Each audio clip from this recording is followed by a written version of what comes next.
Dungeons and Dragons, Honor Among Thieves. This is a spoiler review. I have a review on my blog, soundedbettermyhead.com. Pretty much no spoilers in there. It's also a very short review. Not that there's a ton of spoilers, but be warned, there's going to be spoilers in this review. I ended up giving this a 2.5 out of 5. When I first saw the trailers for this, it looked pretty mediocre. Just kind of looked like a throwback to like the late 90s, kind of early 2000s, like action films, just kind of popcorn flicks, but not really that good, and taking like a brand that people know and not really,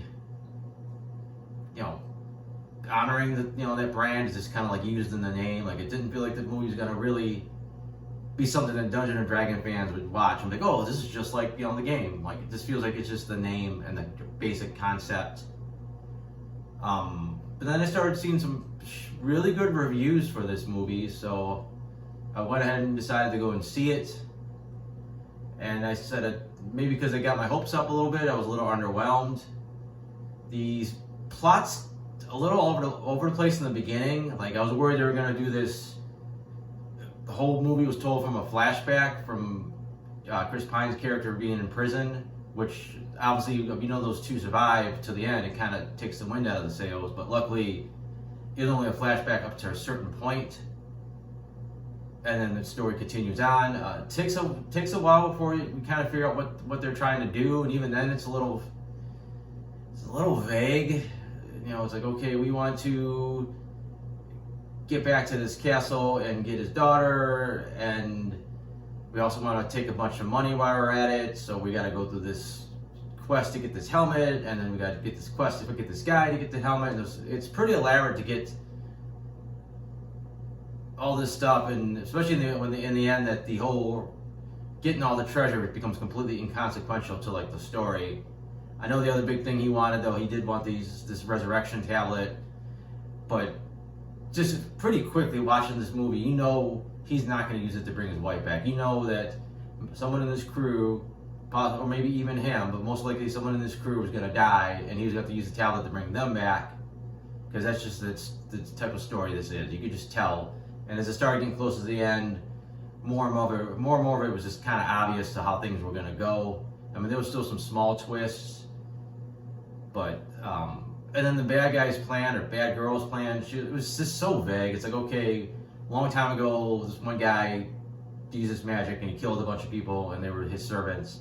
And it never really explains what happened to them. Were they defeated? Were they somewhere else? I didn't even understand what happened there. And then she's trying to do the same thing, and she's kind of, I guess, in communications with the guy that did it originally. Like it didn't really explain what that was all about. He just kind of showed up in the shadows once, and he never came back. I thought maybe it was a way, or maybe he died and this is a way to bring him back. All we know is that she was going to try to kill everyone in this town at the end and make them her servants. And we don't know why it was conquest. Like, didn't really feel like it was that consequential if she would have not been stopped. Like, it was like, okay, she's got an army, who cares? I guess we don't go back to the city anymore. As far as the characters go, they were fine. Like, everyone had their own certain charm, but nothing too spectacular. Like, it didn't feel like I really wanted to hang out with this crew too much.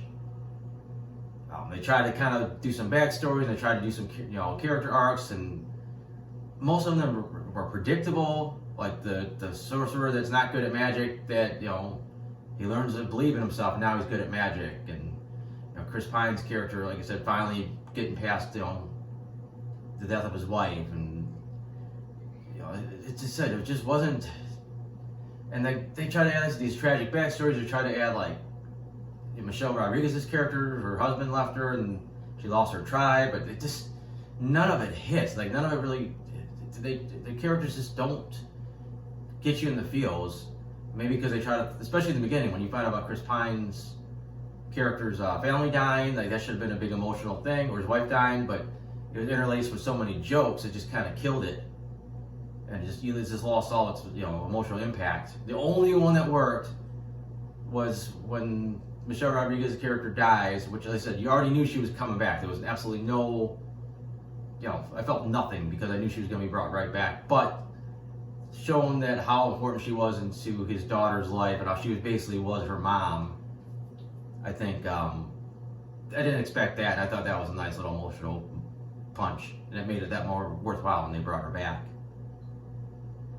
I was shocked how mediocre that action was. I thought there was gonna be some really cool action. Like, I thought it was kind of choppy, and the special effects were okay, but then they would cut so fast you couldn't even see what was going on. There was a part where the one girl, I don't remember her character's name, she turned into like a mouse and a bird. She's turning all these different animals to try to escape, and it just a lot of the cameras were just, you could barely follow what was happening.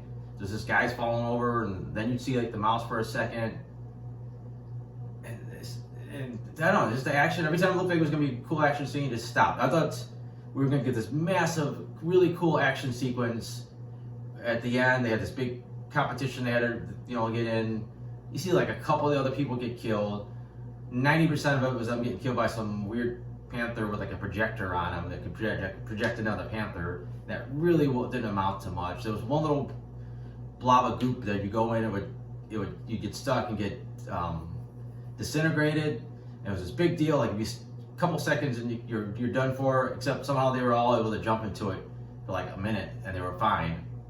Like, it was kind of inconsistent. And then that was it.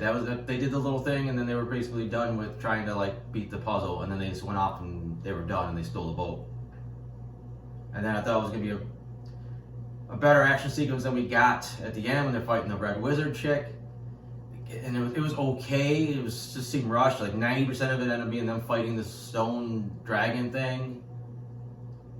It was a decent little twist because they looked like she had him caught in the spell, and I liked that their sorcerer actually faked that he couldn't beat it, and he was powerful enough that he could stop it. So I thought that was a nice little twist.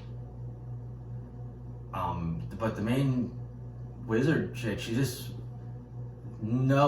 just this blank slate of a character, just evil for evil's sake. There was no backstory, there was no motivation. She was just there. It was absolutely added nothing to the movie. The con man character, Hugh Grant's character, he had some flavor to him. He had some charisma. He was kind of shady. He was obviously he's not the big bad, but he was he said he had charisma to him. He liked when he was on screen. I liked what he brought to the show. But then he just kind of like, all right, I'm just gonna take my gold and go. Like I don't know. They didn't really do much with him in the end as well. I guess they didn't really need to. The thing that did work in the movie, I thought most of the humor was pretty good. Like, there was some pretty good gags. So the whole gag of digging up the cemetery and talking to different bodies and asking the wrong questions or too many questions it was a fun little gag. I thought Michelle Rodriguez's character had some really good one-liners. It was interesting because that type of character I think typically would have been a guy, like the muscle bound, the muscle of the team, and kind of coming off a little bit dumb and just straight and to the point, almost like a Drax. But it was kind of different seeing it as a woman. But I said she had some good jokes. Chris Pine had some okay ones. Like I said, there was some decent interplay between the characters. So there was some funny stuff. But I said, just the action was lackluster. The overall story just kind of fell flat in the end, and it ended up being pretty predictable. It still overall did feel like a throwback to, like I said, those old 90s, 2000s action flicks that just really weren't that great. They were just kind of churned out to like make a buck off a name. But it did have some redeeming qualities. But overall, nothing too special. There was a mid-credit scene, just plays off of the gag with the dead body, still waiting on that last question. That really, just a little gag, nothing too crazy. But that's about it. Like I said, it was just fine. I think most people got to get a kick out of it. They see it. If your standards aren't that high and you just want to go and have a little bit of fun, I think most people will actually enjoy this movie. If you're expecting something a little more serious or a little bit more in depth, you're expecting this great adaptation of the Dungeons and Dragons property, I think you're going to be disappointed. But other than that, like I said, I got the shorter, non-spoiler version of this review up. I have other reviews. I got my comic strips, and that's all at soundedbettermyhead.com. So thanks for watching.